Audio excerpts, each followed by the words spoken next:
Welcome to another episode of MrLopezClasses.com. We are going to continue in our book of corrosion, and this is the chapter 1, and this is the second episode of the chapter 1. In this episode, we are going to continue with the ionization and the anode and the cathode, very important, chemical bonding, ionic, covalent, that I explained a little in the previous episode. Okay, we are going to finish with the chapter 1 of our book of corrosion. Don't forget, we are going to follow the textbook, and we are going to follow also the ABYC study guide, the ABYC corrosion study guide, both of them. Okay, ready? We are going to start with the flow of electricity in the boat. Why the electrons move in between metals, in the conductors? Why the electrons are moving? Excitation is the process where the electron in an atom gains energy, and because the high energy, it cannot reside in a particular orbit and try to jump it into other orbits. In other words, if I have an atom and I added energy, for example heat, the outer electrons, the electrons of the last orbit, try to jump it to other atom. Yeah, it's clear? If I added energy, if I excited the atom, the outer electrons in the last orbit jump it to another atom. The most common way for electrons to move to an excited state is by absorption of electromagnetic radiation. This is a nice sentence.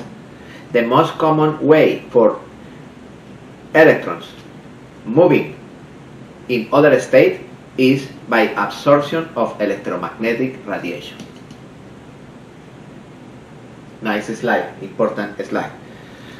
Okay, we are going to check what happened in that case. According with this, we are going to check what is the definition of a photon.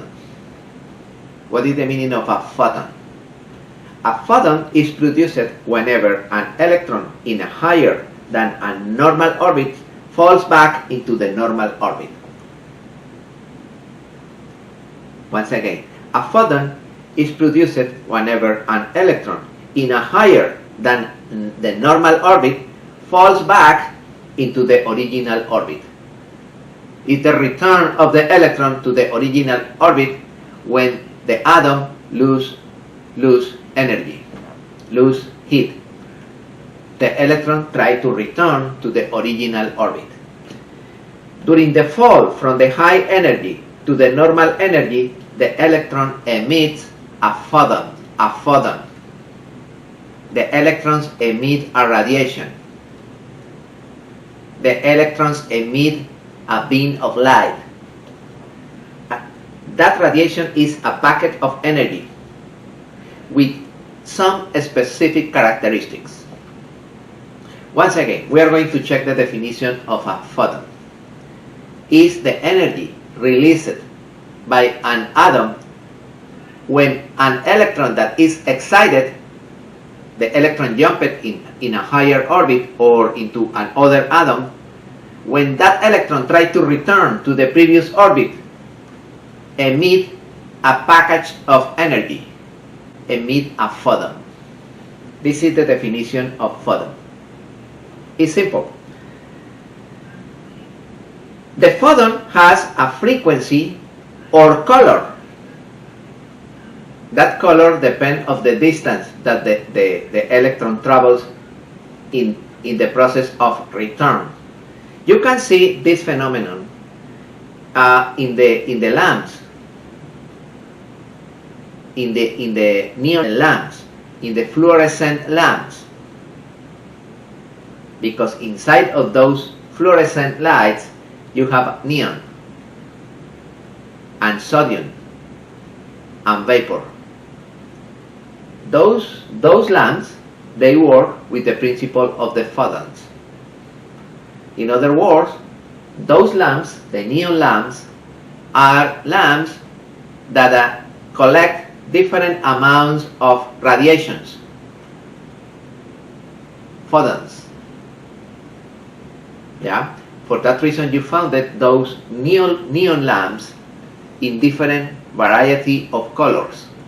There are neon lamps with a yellow light, with white light. Is depending of the intensity of the photons is the color of those lights. This is a photon. Is the energy released for an atom when an electron excited try to return to the original orbit. Simple, right? This is good. We are going to use later that definition. And now we are going to talk about ionization. What is the meaning of ionization? And we are going to check different examples. When energy is added to an atom by some exterior force, for example heat, friction, or if you inject a flow of electrons, the atom right now is excited. Ionization is the excitation of the atom. Simple. Okay, ions. We are going to check the ions. Each time that you combine an atom with other atom, you produce compounds or molecules. You remember that? In that procedure, one atom releases electrons and the other atom absorbs electrons. You remember? The atom with more energy absorbs electrons, absorb negative charge, and the element with low energy, with low electronegativity, release electrons. Pay attention. What is the charge of the electrons? Negative. What happens if I have in this pocket a lot of electrons? I put a lot of electrons here. What is the charge of this packet? Positive or negative? I have 2 millions of electrons. The charge of this element is negative because the charge of the electrons is negative. What happens if I have 1 million of electrons? I am going to remove 100,000 electrons. 100,000 electrons. What happened with the charge of this package? Is more negative or more positive? Is more positive because release a lot of electrons. Each time that an element release electrons, that element become a little more positive because release negative charge. The other element, the element that receives negative charge, at the end of the day is more negative. Okay. What is the ion of the element that release the electrons? The ion of that element is positive because release electrons. And what about the ion of the element that receive electrons? The ion of that element is negative because absorb more negative elements is more negative. That's important. Let me check. If a neutral atom gains electrons, become negative. If a neutral atom loses electrons, become positive. This is nice. We are going to analyze, for example, the previous example about the salt. You remember what is the formula for salt? Is sodium and chlorine. You remember that sodium releases 1 electron and the chlorine absorbs that electron. At the end of the day, what happened with the charge of the chlorine? The chlorine absorbs more electrons. The charge will be more negative. The ion of the chlorine is negative. And what about the ion of the sodium? The ion of the sodium is positive. The element that releases electron at the end of the day is positive, and this is the anode. And the element that receives electrons at the end of the day is negative. This is the cathode. Wonderful. This is nice, no? This is exactly the example of the battery in your car. In the battery of your car, you have two terminals of lead into the electrolyte. You remember the procedure to create a cell? I explained in the chapter 3 of your book of marine electricity. I explained the procedure to create a cell. If you have a plastic container and you introduce electrolyte, you remember what is the meaning of electrolyte? It's the combination of water and acid. The most common electrolyte is water plus sulfuric acid. 65% of water, 35% of acid. This is a good electrolyte. This is a good conductor of electricity, electrolyte. Okay, if I have that container and I introduce two pieces of lead, immediately you introduce the two pieces of lead, one piece of lead becomes positive and the other one negative. Which one? I don't know. And why? Ask to him. Because yes, I don't know. The element that becomes positive is the element that is releasing electrons slowly. And the other terminal that is right now negative is the element that absorb electrons. The element that at the end of the day is charged full of electrons is the cathode. And the element that, the terminal that at the end of the day release a lot of electrons is the positive terminal. You remember what happened in the battery of your car with the positive terminal after 1 year of operation? The positive terminal is completely eroded. Because each time that the positive terminal releases one electron, is produced one hole, is eroded. That element that is eroded is the sacrificial anode. This is the element, this is the donor. This is the donor of electrons. And this is the receiver. The receiver. This is the sacrificial anode. Sacrificial. This is the element that donates electrons, release electron is the anode, the sacrificial anode. Remember, I am talking about the flow of electrons. The current flow in the opposite direction. Don't forget that. I am talking in this moment exclusive about the flow of electrons. Okay, in a battery, when you have a battery, I'm going to do an example about the anode and the cathode. Suppose that this is the container, and I am going to locate the cathode here. Is with negative charge, and I am going to locate the anode over there, is the positive. And I have the electrolyte here, that this is the electrolyte, the liquid, the conductor. Okay, how is the flow of electrons? The flow of electrons is in this direction. Look, the electron goes out from the positive terminal. The electron have negative charge and enter into the negative terminal. Each time that the positive terminal release one electron, one hole is produced. Yes, this is the positive terminal or anode. And this one, the other one, is the negative terminal.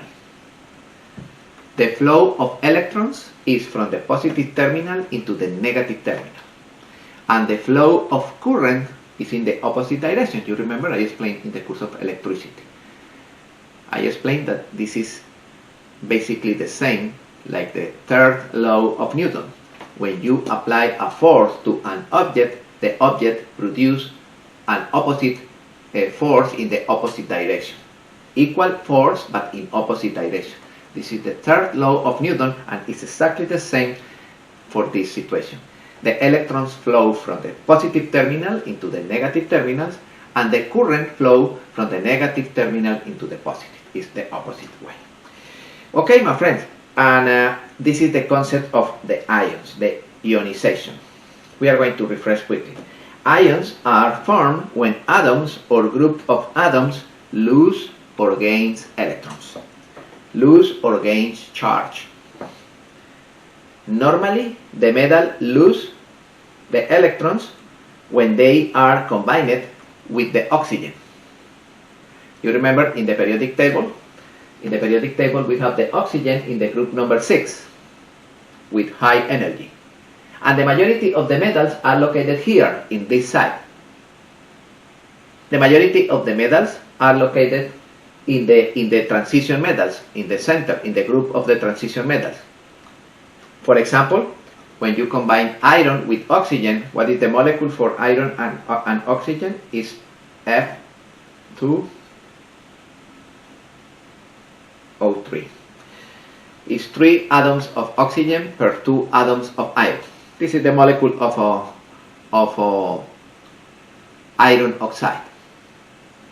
Okay, what is the element what is the positive ion and the negative ion in this particular case? What is the element in that molecule that absorbs electrons? The oxygen, because oxygen have more energy. It's in that corner. Okay, oxygen is the negative ion. Oxygen is 3 negatives. And what about iron? Iron is 2 positives. Iron is the positive ion, and oxygen is the negative ion. In the molecule of oxide of zinc, you remember? What is the positive ion? The positive ion is the zinc, and what is the negative ion? Is the oxygen, because the oxygen attracts the electrons of the zinc. What is the cathode? The cathode is the oxygen, and the anode is the zinc. The zinc is eroded. For that reason, when the oxygen attacks the zinc, at the end of 1 week, you have white powder over the zinc, because the oxygen produces that oxide. That oxide is powder. And we are going to talk later what happened with that powder. Okay, the same with the iron. When the oxygen attacks the iron, in 1 week you have brown powder over the iron. This is oxide of iron. Good? You like it? Okay. According to our previous classes, I explained that the metals have excellent abilities, excellent properties. The metals in general are excellent conductors of electricity. All the metals. For example, iron. Iron is located in the transition metals. Iron works with 3 electrons in the last orbit. Iron is an excellent conductor of electricity. All the metals are good conductors of electricity. Aluminum is good conductor of electricity. Depending of the structure, some metals are better conductors than other ones. I'm going to explain later what is the meaning of that. But in general, the metals are good conductors. However, when the oxygen attacks the metal and produces that powder is a perfect isolator. When the oxygen attacks the metal, produces the powder. That powder is oxide of metal. The oxide of the metal is perfect isolator. For that reason, in the terminal of the battery, when the positive terminal is fully corroded, is covered with oxide of lead and oxide of copper, because normally the cable, the terminal is in copper. Those oxides isolate the contact in between the cable and the terminal. For that reason, in the battery of your car, you need each year remove the terminals and remove those oxides and put the metal in contact metal with metal, because those oxides are perfect isolators and isolate the flow of electricity. Yes, my friends, the oxides of the metals are perfect isolators. Those oxides of those metals, those powders, are used to create ceramics. Those powders, the powder of iron, oxide of zinc, oxide of copper, with glue create ceramics. And the ceramics are the best isolators. Incredible. The oxide of the metal is a perfect isolator.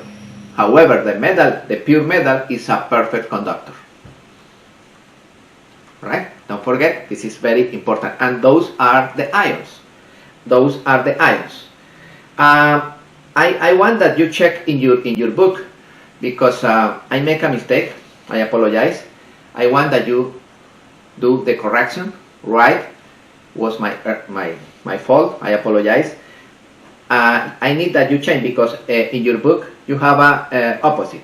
The anode, the positive, is the electrode that releases the electrons when a flow of electricity passes through it. Is anode, and the charge is positive. And the second one is the cathode.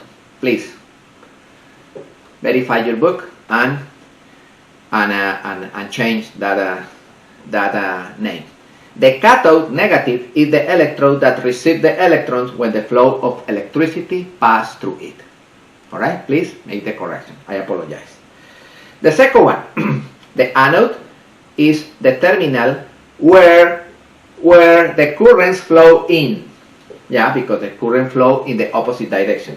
And the cathode is the element where the current flows out, of course. And this slide is better. This slide is excellent, because look at this. The current goes from the negative terminal into the positive terminal. However, the flow of electrons is moving from the positive terminal into the negative terminal. Simple. That's clear? Don't forget that. The charge are moving from the positive terminal into the negative terminal. Each time that one electron goes out, produce a hole, and that element is more positive, and more positive. And the other terminal absorb electrons, is at the end of the day charged completely of electrons, and this is the cathode. The anode releases electrons and is eroded, and the cathode absorbs electrons and is more negative at the end of the day, is the cathode. However, the electricity flows in the opposite direction, from the cathode to the anode. Simple. Yeah, that's it.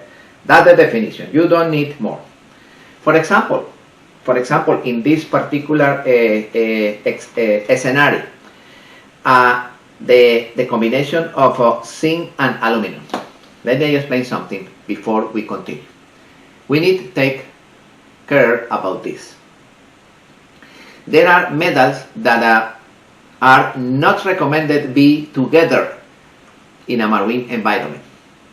In other words, never put together aluminum and copper, because the most noble element attacks the less noble, and at the end of the day the less noble is eroded. What is the meaning of more noble? Is the element with more electronegativity attack the element with less electronegativity. Let me check what is the electronegativity of copper. Copper is 1.9 millivolts and aluminum 1.5.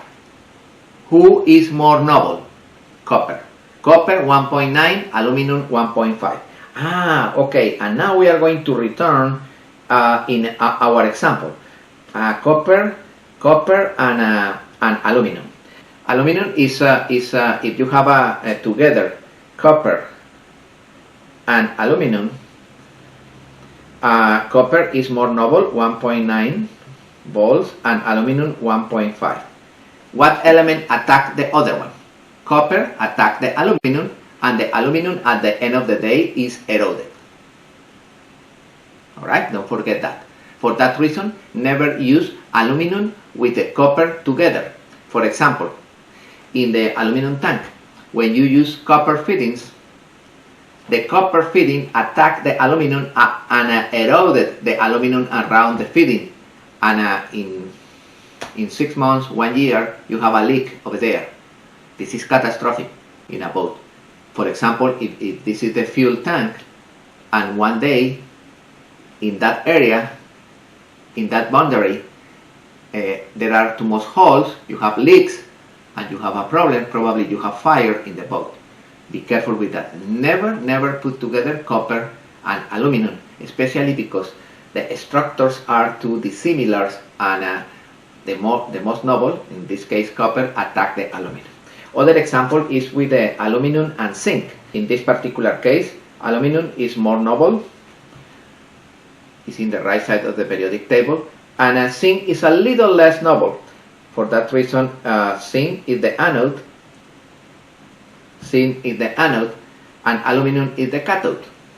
Yeah, for that reason, you can protect lower units with the pieces of zinc. Lower units in aluminum with pieces of zinc. Okay, the zinc will be eroded, the oxygen in the water attack the zinc, and the zinc protect the aluminum. Okay, this is another great example. This is another good example in between two dissimilar metals, the outboards. In the outboard, we have the structure of the outboard in aluminum, and we have a lot of balls in stainless steel. Two dissimilar metals. It's a ferrous alloy, the stainless steel, in combination with aluminum, the aluminum of the block and the body, the structure of the outboard. If your outboard is not protected with sacrificial anodes, zinc in that case, the aluminum will be the anode and the stainless steel will be the cathode. In that case, the aluminum will be corroded because of the oxygen in the seawater. And the oxygen in the seawater is the electrolyte, and you produce a galvanic cell.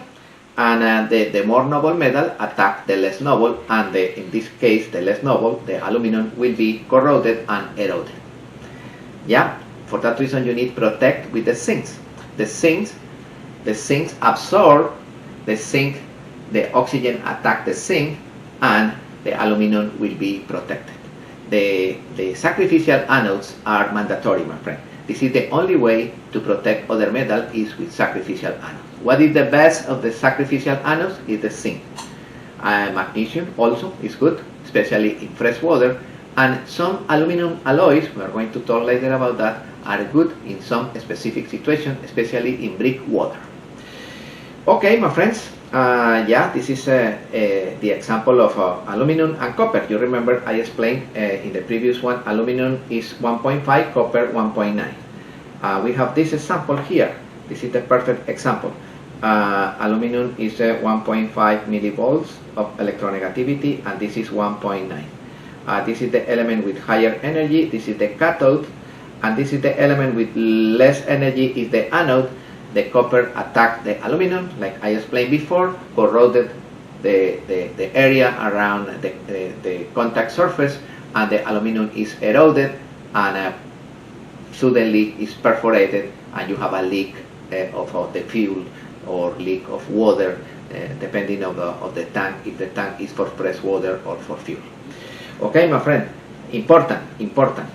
For that reason, I'm going to explain later, it's critical the connection of the shore power in your boat, especially the ground, because through the ground you drain those extra currents, and if the ground is properly installed, you have a good drain, and you don't have current circulating in between the metals. Let me explain what is the meaning of that. We are going to talk later about that. But right now it's clear that each metal have your own level of energy. Each metal have your own electronegativity. If I have two dissimilar metals together in contact one with the other one, the element with more electronegativity attack the element with less electronegativity. And at the end of the day, the less noble metal will be eroded. The name of that type of corrosion is galvanic corrosion. Galvanic corrosion is when you have two dissimilar metals in permanent contact. And a small arc of electricity is produced because you have two different levels of energy, and that small arc of electricity accelerates the corrosion from the more noble into the less noble. This is galvanic corrosion. Is the corrosion produced in the contact area when you have two dissimilar metals together in a marine environment. That's it. This is galvanic corrosion. Later we are going to study with more details the most common type of corrosion, galvanic corrosion. Two dissimilar metals together in a marine environment. This is galvanic corrosion. What happens if you have two dissimilar metals together, but additionally you pass a current in between both metals? You accelerate that corrosion. This is electrolytic corrosion. It's galvanic corrosion plus a small current in between both of them. That's it. What is the difference between electrolytic corrosion and galvanic corrosion? In electrolytic corrosion, you have two dissimilar metals together plus extra current. In galvanic corrosion, you only have two dissimilar metals together. That's it. Bingo? It's clear? For that reason, if you have current passing through the metals, it's a good idea if you drain that current through the ground. You remember in our courses of electricity? That cable that connects is the grounding cable, you remember? And that cable is connected to the bonding terminal, and the bonding terminal finishes into the sink. In other words, the sink in your boat, the sink in the transom of your boat, this is the ground of your boat. Because everything is connected to the bonding internally and finished into the sink. At the end of the day, the drain is on the sinks, and the sinks are in contact with the water and in contact with the ground. Finito. Okay? For that reason, the short power connection is critical, especially in the ground terminal. I am going to explain later what is the meaning of that. What is the meaning of the connection of that terminal. And okay, I explained the chemical bondings. I explained that there are ionic bonding when you have two different atoms creating the molecule. That connection is permanent, is ionic, like a salt, you remember. And for example, the oxide of metals, oxide of aluminum, oxide of copper, oxide of zinc, those are ionic bond, is permanent. And the other one is the covalent bond. The covalent bond, when you have two equal atoms together, for example O2, and when you have a dissimilar for example sodium and chlorine, this is ionic, and this is covalent.